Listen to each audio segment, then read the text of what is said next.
La conquista del espacio. Fracaso catastrófico. We have main engine start.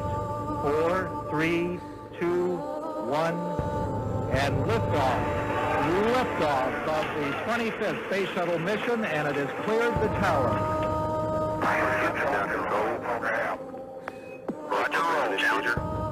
El transbordador espacial Challenger despegó de Cabo Kennedy el 28 de enero de 1986.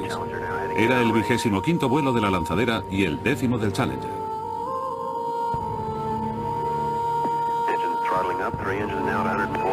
Challenger, go with throttle up. Challenger, go with throttle up.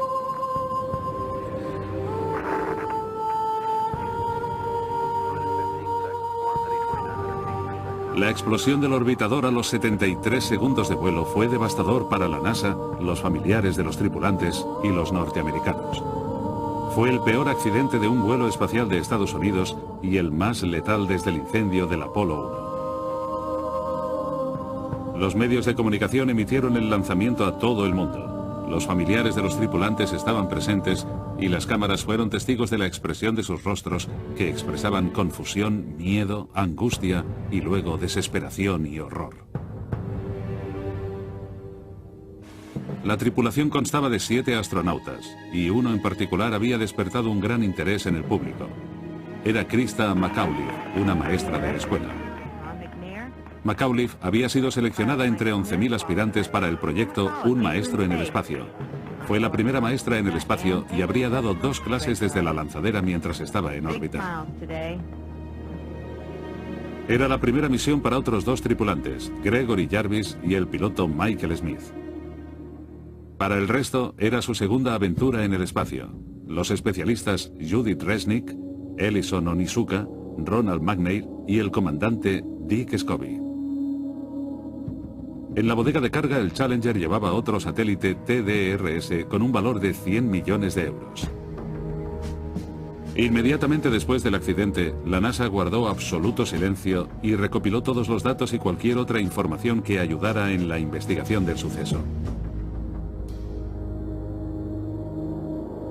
Poco después de la explosión del orbitador, el oficial de seguridad envió la señal para que los cohetes propulsores se autodestruyeran, porque suponían un peligro si continuaban volando en distintas direcciones.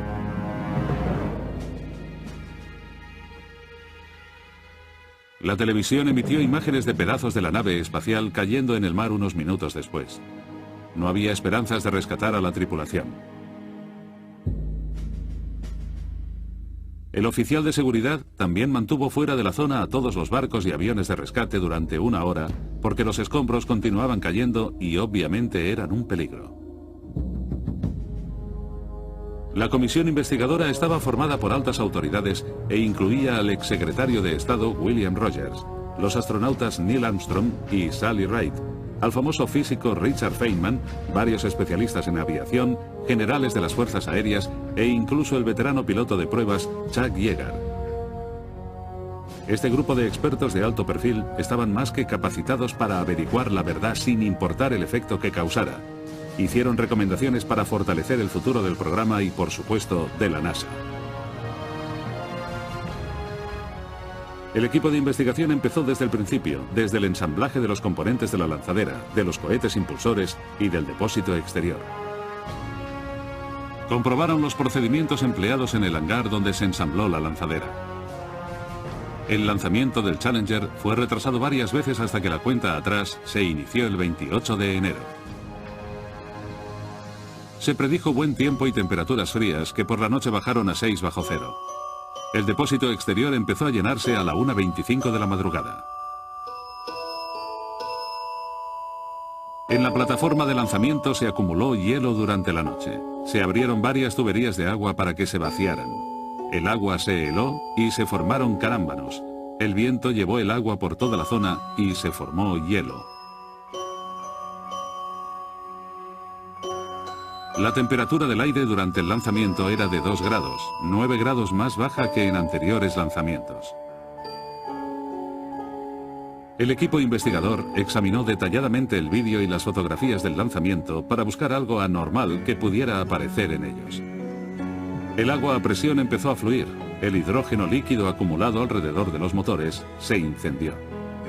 Los motores principales se iniciaron como estaba programado y pasaron a la configuración de lanzamiento.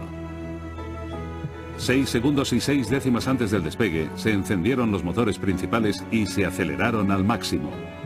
Esto causó que el transbordador se moviera y volviera luego a su posición, pero esa oscilación duró hasta la secuencia del lanzamiento. Cuando volvió a estar en vertical, se encendieron los cohetes impulsores. Del 3 al 0, cuando cesaron las explosiones, se liberaron los propulsores y la lanzadera empezó a ascender. El Challenger dejó la torre y comenzó la maniobra preprogramada 7 segundos antes del despegue. La maniobra de ascenso se completó a los 21 segundos y 124 milésimas. Los motores principales de la lanzadera fueron desacelerados un 65% durante 16 segundos y la lanzadera pasó a Max Q o máxima presión dinámica. A una altitud de 15 kilómetros y a una velocidad de 885 metros por segundo, se rompió el depósito exterior y se desintegró, contrariamente a la creencia común de que no había explotado.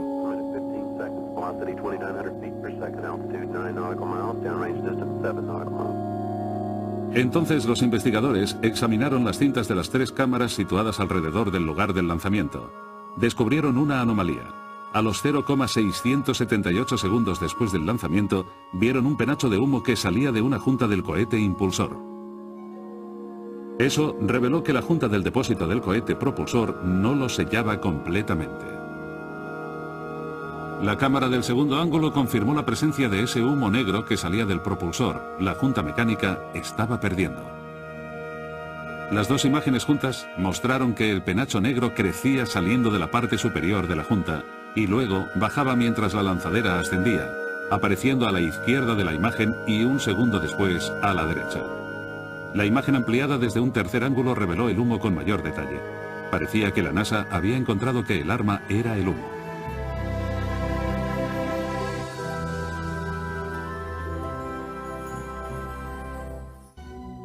Como se indicaba en estas fotos anteriores al despegue, el humo salía por encima de la junta entre el SRB y el ET, en un punto a lo largo del eje cerca de los anillos.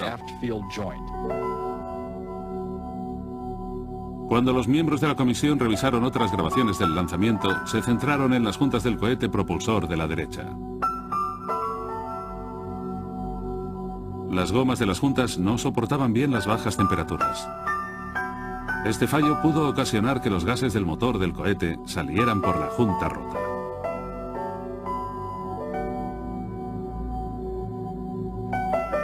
El análisis de la filmación reveló que los gases calientes se escapaban por la junta defectuosa. Incendiaron el lateral del tanque exterior y ocasionaron la destrucción de la nave espacial.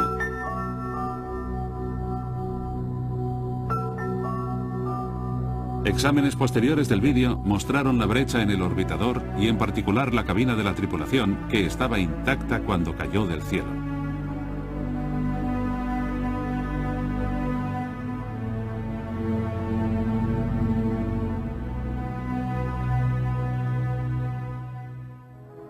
Para confirmar su teoría, los investigadores tenían que recuperar todos los escombros que fuera posible. En la busca de los restos de la lanzadera participaron 22 barcos, 6 submarinos de investigación y 33 aviones. Las primeras piezas recuperadas flotaban en la superficie del agua. Los submarinos localizaron los restos mediante el sonar e hicieron una identificación visual. Para la investigación era muy importante recuperarlos. Se recuperó un 50% del vehículo, cuyos restos estaban esparcidos por un área de 250 kilómetros cuadrados y se buscó hasta una profundidad de 370 metros. La chatarra recuperada se llevó a las instalaciones logísticas, donde se llevó a cabo la reconstrucción del vehículo. Los expertos analizaron la rotura de la estructura del orbitador y el tanque exterior para probar la teoría de los investigadores. Los trozos se extendieron por el suelo de las instalaciones y finalmente se tuvo el 45% del orbitador. Se probó que este y la carga no habían contribuido al accidente.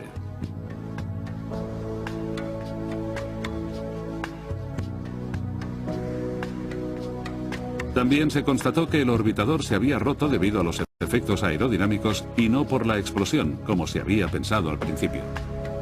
Estas son partes del fuselaje que rodeaba la cabina de la tripulación. En la parte derecha trasera del orbitador, en el timón y en los elevadores, se apreciaban las quemaduras por efectos termales, mientras que la parte inferior izquierda no mostraba tensión ni daños por el calor. Ninguna parte del interior del vehículo presentaba signos de la explosión ni del incendio. El depósito exterior y los cohetes propulsores también se recuperaron a trozos y se montaron lo mejor que se pudo. La sección de mayor interés, la de la parte posterior del depósito exterior, donde se unía al cohete propulsor, fue recuperado de una sola pieza.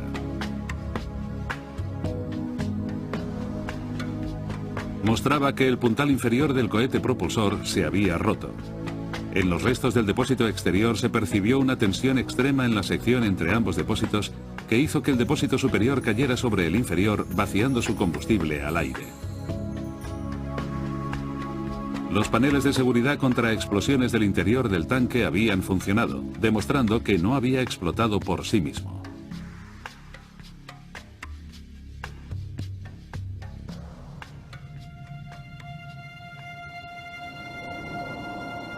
El 50% de la chatarra del cohete propulsor se había recuperado y almacenado en un edificio aislado, y algunas de las partes seguían unidas a él sin haberse quemado.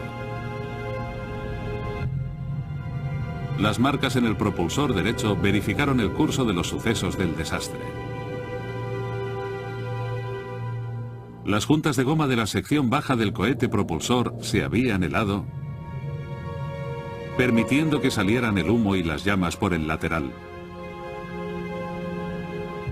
Incendiaron la sección inferior del depósito y causaron el fallo. El puntal inferior del propulsor se rompió y el cohete se desprendió del puntal superior. Simultáneamente, el combustible de hidrógeno helado salió a la atmósfera. El depósito exterior se rajó bajo la presión dinámica, se rompió y el hidrógeno se incendió.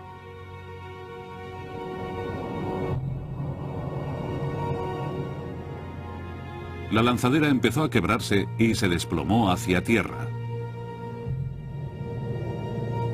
Los astronautas iniciaron los procedimientos de emergencia en los segundos que siguieron a la rotura, pero seguramente los altísimos Gs a que se vieron sometidos los dejó inconscientes.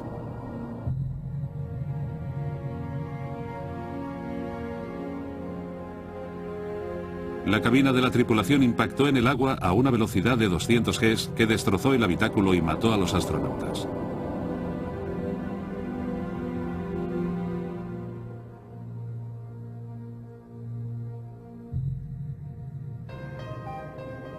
Los resultados de la investigación acusaban a la dirección de la NASA y al contratista por el diseño de la Junta, ya que la debilidad de la pieza había sido la causante. La NASA también fue criticada por la falta de comunicación y la decisión cuestionable de la hora del lanzamiento. La comisión hizo 9 recomendaciones.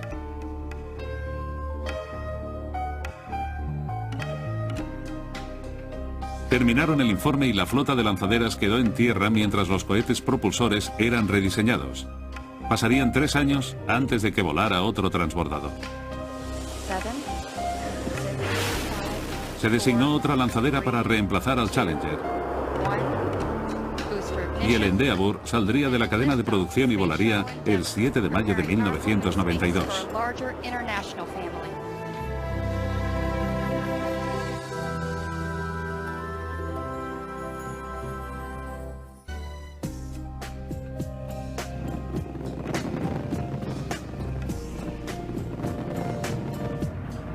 La inmovilidad de la flota había llevado a la construcción de cohetes más convencionales.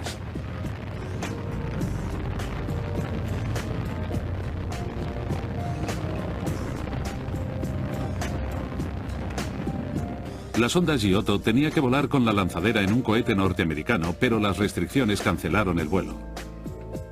La Giotto estaba destinada a interceptar el cometa Halley y el encuentro estaba diseñado para marzo de 1986.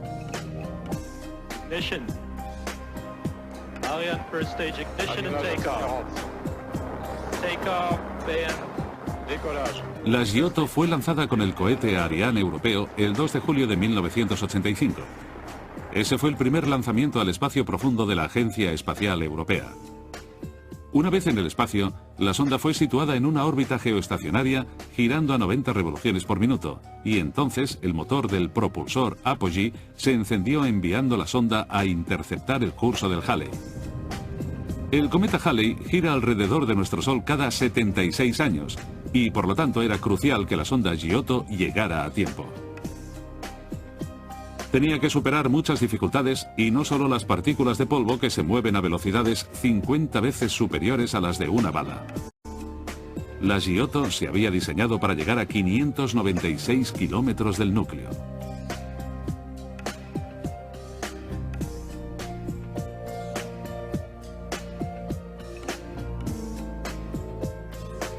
La sonda y el cometa se acercaron a 245.000 kilómetros por hora, y a esa velocidad una partícula de polvo puede penetrar 8 centímetros en el aluminio.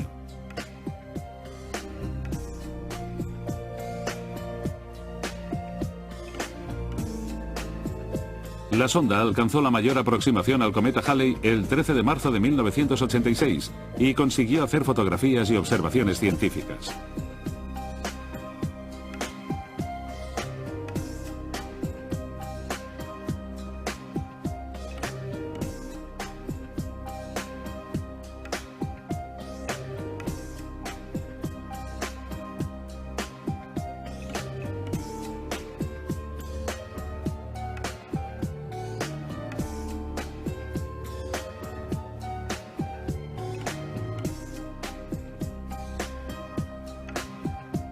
La Giotto averiguó que el núcleo del Halley es más negro que el carbón y que despide unas 3 toneladas de materia por segundo, consistentes en un 80% de agua, 10% de monóxido de carbono, 2,5% de metano y amoníaco y restos de hierro, sodio e hidrocarbonatos.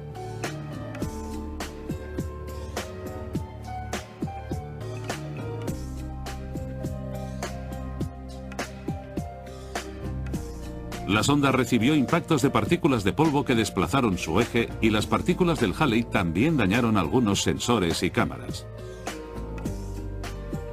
La sonda corrigió su orientación y continuó funcionando durante el resto del encuentro.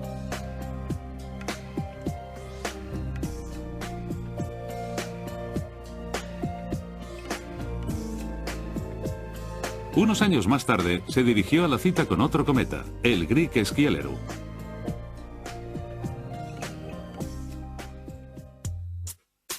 Los soviéticos, aunque acostumbrados a sus propios desastres en los vuelos espaciales, acometieron un nuevo proyecto, la Mir.